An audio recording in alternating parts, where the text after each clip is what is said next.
Welcome back to the deep dive. If you're digging into your airframe study right now, Chapter 13 is just massive. Oh, it's huge. It's the deep mechanics of what keeps an aircraft safely tethered to the ground, whether that ground is concrete, water, or even ice. We're talking about the landing gear system. That's right. And our mission today is really to give you, the future aviation maintenance technician, a tactical shortcut. We want to pull out the most crucial structural, hydraulic, and maintenance nuggets you'll need. The stuff that'll be in the check ride. The stuff that's on the check ride, and the stuff that keeps the gear working flawlessly under, just incredible stress. And the hook here, I think, is just how broad the definition of gear can even be. We're not just talking about your standard setups. Not at all. The term has to cover, these complex amphibious aircraft. They use these sleek pontoons for water ops, but they have extendable wheels embedded right inside them. Right in the floats, yeah, for land runways. And that's just one specialization. Think about aircraft operating in Arctic environments. The skis. Exactly. They often have a combination of retractable skis and wheels. That lets them handle everything from a slippery, packed snow surface to standard dry concrete. Without a major component swap. And we, as technicians, have to be ready for that entire spectrum. Okay, so let's unpack this. We should probably start with the fundamental configurations. Historically, we had the tail skid, which is, thankfully, largely obsolete now. In favor of the tailwheel. That setup was efficient, I guess, but it required some real skill from the pilot. Oh, absolutely. A lot of it relied on differential braking for any kind of low-speed control. Until the rudder became effective. Right, until you got enough airflow. If the tailwheel was steerable, it was connected to the rudder pedals, but often through these big springs to sort of dampen any abrupt inputs from the pilot. Which brings us to the modern standard, the tricycle gear. Everyone knows the core advantages, but if it's so clearly superior, forceful braking without nosing over, better visibility, no ground looping, what was the biggest trade-off that designers had to accept? That's a great question, because it wasn't a seamless switch. The trade-off is, in a word, complexity and weight. While the operational benefits are huge, especially that ground looping prevention, because the center of gravity is forward of the main gear, it just requires a much heavier, more complicated nose wheel assembly. With its own steering and retraction. Dedicated steering, retraction, dampening mechanisms, all of it requires far more maintenance than a simple, non-retracting tail wheel ever did. Now, a quick mention for the tandem gear arrangement. This is where the main and tail gear are aligned on the longitudinal axis, sort of like a bicycle. You see it on gliders and some very specific large military bombers. Like the B-52? The B-47, the B-52, and the U-2 spy plane. The big design advantage of that tandem alignment is that it facilitates the use of extremely flexible wings. Which is what you need for high-altitude lift. Critical for that kind of performance. And you see those tiny little outrigger gears on aircraft, like the Harrier jet. Yeah, the V2. They exist purely to provide lateral stability on the ground to support that primary tandem setup. And what if the gear isn't retracting at all? I'm thinking fixed-gear aircraft. We have to fight parasite drag constantly. You do that by streamlining. Simple as that. Whether it's creating a smooth fairing around the gear leg or adding what we call wheel pants. Like on a Cessna 175? Exactly like on many single-engine Cessnas. The goal is just to create the smallest, smoothest aerodynamic profile you can to cut down on that drag. Okay, moving from structure to resilience, let's talk about handling the actual impact of landing.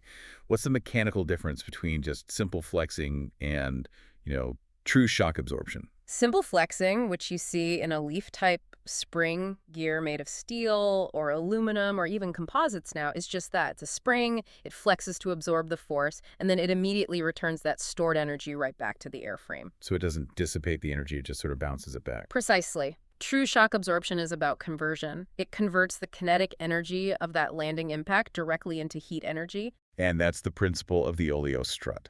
That is the operating principle of the pneumatic hydraulic shock strut, universally known as the air oil or oleo strut. Let's break down that mechanism. You have two telescoping cylinders, a fixed upper one and a moving lower piston. Correct. And they create two chambers. The lower one is filled with hydraulic fluid, and the upper one holds compressed air, or more commonly, nitrogen. Okay. During the compression stroke, the fluid in that lower chamber is forced through a tiny restriction, an orifice, into the upper chamber. And that restricted flow creates friction. And friction generates heat. That's the damping. That's the energy conversion right there. But the rebound control is just as critical, right, to stop the plane from bouncing. Absolutely. The compressed air or nitrogen pushes the strut back out, but this extension stroke is actively dampened. The fluid has to be forced back through other restrictions, these specialized snubbing orifices, which controls the rate of extension and prevents that oscillation.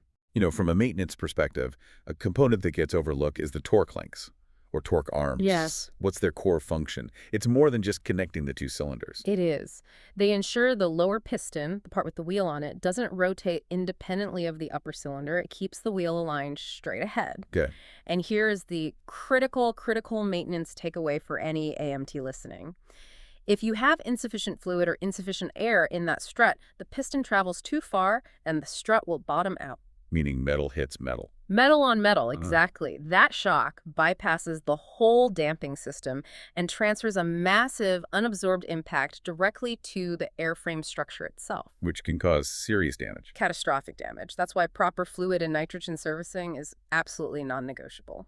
Okay, so now we know how the gear supports the load. Let's talk about moving it.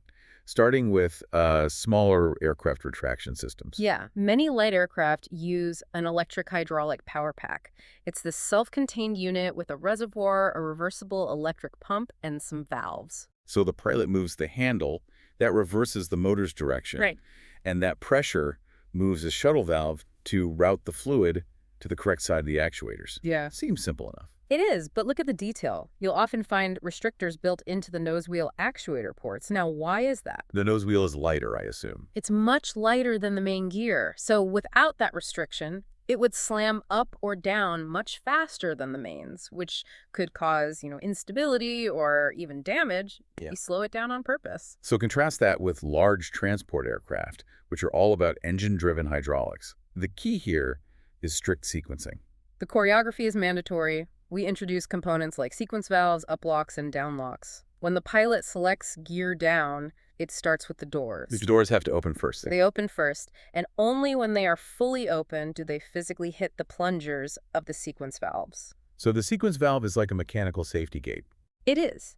That mechanical action is what then permits high-pressure fluid to unlock the main gear uplocks and start the extension. It ensures nothing moves out of order. And I imagine you have to control the speed of the extension, too. Just like on the smaller planes, restrictors are placed in orifice check valves on the downside of the main gear actuators to prevent the gear from slamming into the downlocks. And for a worst-case scenario, you've got emergency extension, usually just gravity. Yep.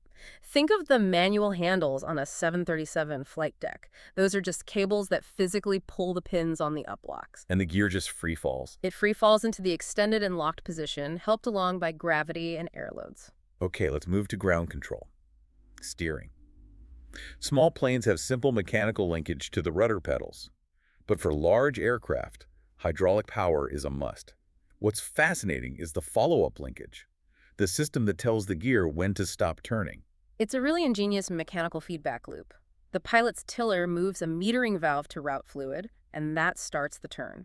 But as the wheel physically begins to turn, a mechanical linkage, the orifice rod and scissor links, simultaneously starts to push that metering valve back toward its neutral centered position. So the output, the wheel turning, is actively canceling out the input from the pilot. Precisely.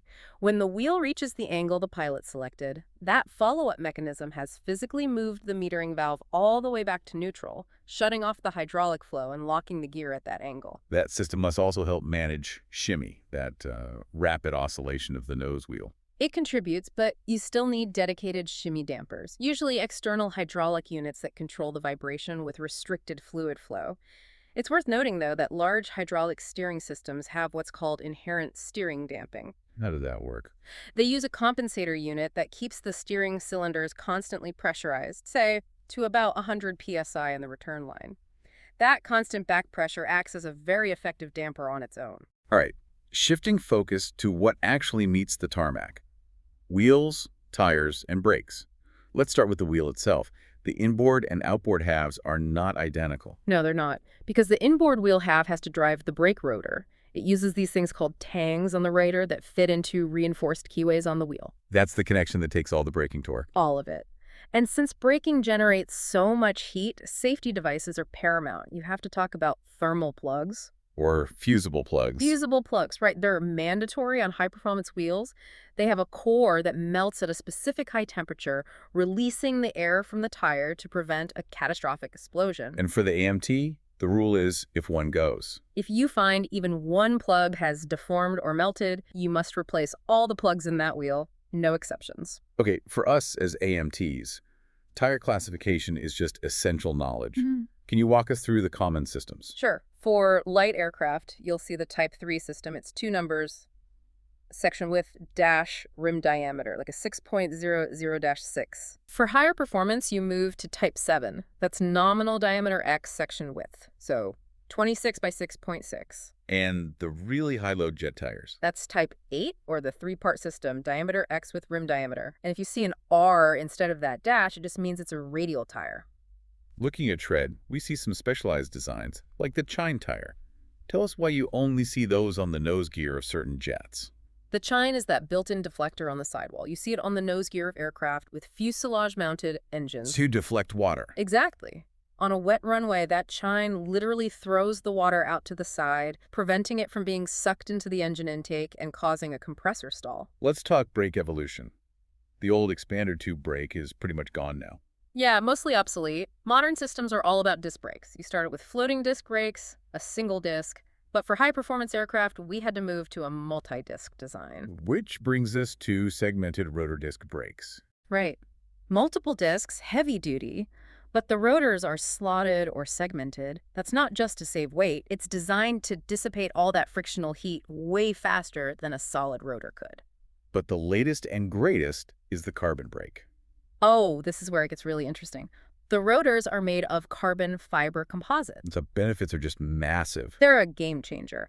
40% lighter than steel brakes. That saves hundreds of pounds on a big jet. They can withstand temperatures 50% higher than steel, and they maintain their strength. And they last longer. 20 to 50% longer service life. Really, the only thing stopping them from being everywhere is the high initial cost. Okay, let's shift to the AMT's responsibilities. Yep. Maintenance, inspection. Let's start with a really crucial warning about handling bearings. Every single AMT needs to have this rule burned into their brain. When you're cleaning tapered roller bearings, you dry them with compressed air. You never rotate a clean, dry bearing with compressed air. The speed creates friction that flashes heat onto the surfaces, causing microscopic damage spalling that guarantees it will fail early in service. And when you're inspecting the wheel itself, some areas are really tricky for finding cracks. Yeah, specifically the bead seat area. It's under massive stress. The problem is, cracks there can close up so tightly when the tire is off that dye-penetrant inspection is totally ineffective. And the tie bolts? The wheel half-tie bolts are under tremendous stress. They need magnetic particle inspection to find those subtle stretch cracks near the threads or the bolt head. You won't see them with the naked eye.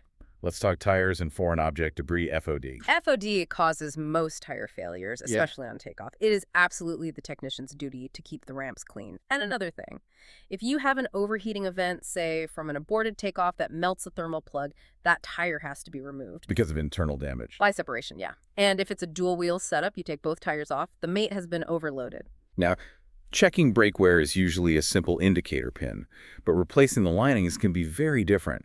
What's the difference between, say, a Goodyear and a Cleveland brake job? With a typical Goodyear brake, you have to jack the aircraft and remove the wheel from the axle to get to the lining pucks. Which takes time. A lot of time. The Cleveland brake, however, often has this unique design where the cylinder housing can be unbolted and dropped away from the torque plate without removing the wheel. You can replace the linings right there on the aircraft. Finally, let's wrap with the intelligent systems. Anti-skid. The anti-skid system is absolutely crucial. It's constantly monitoring wheel speed, and if it detects an imminent skid, which is just excessive deceleration, it automatically relieves hydraulic pressure to that one brake. It prevents lockup. Prevents lockup, ensures you get maximum braking efficiency without losing directional control. And there are 2 critical safety modes tied to that system. Yes. Touchdown protection, which uses the squat switch and a wheel speed sensor to prevent any brake application the instant the plane touches down. So you can't land with the brakes on and blow the tires. Exactly. And the system is then intentionally shut off during gear retraction. That allows the brakes to be tapped just briefly to stop the wheels from spinning before they're stowed in the bay. And one final practical note for you on the ramp. The temperature rule. The 1% pressure change for every 5 degrees Fahrenheit, it's vital. Imagine a jet serviced in Phoenix at 100 degrees. It lands in Vail, Colorado, where it's 50 degrees, That's a 50-degree difference. which means a 10% pressure reduction. You could land with dangerously underinflated tires. Pre-flight pressure adjustment for the destination temperature is key. Wow. Okay, from tandem bombers and hydraulic feedback loops all the way to chine tires, we've covered a huge spectrum here. It really is an integrated system. The shock strut, the sequencing valves, the damping, it all works in concert to convert massive energy into safe, controlled movement. So we noted that carbon brakes are superior. They handle heat 50% better than steel, which is great for the brake itself. But here's a thought for you to carry into your study. If the carbon rotors handle that heat so much better, does using them just increase the thermal load and stress on the other components? You know, like the hydraulic seals or the alloy wheel halves, which now have to withstand higher sustained temperatures without failing. What new material science issues does the AMT now face in service? Something to ponder as you dig deeper into this essential airframe chapter. Keep those manuals open, and we'll catch you on the next deep dive.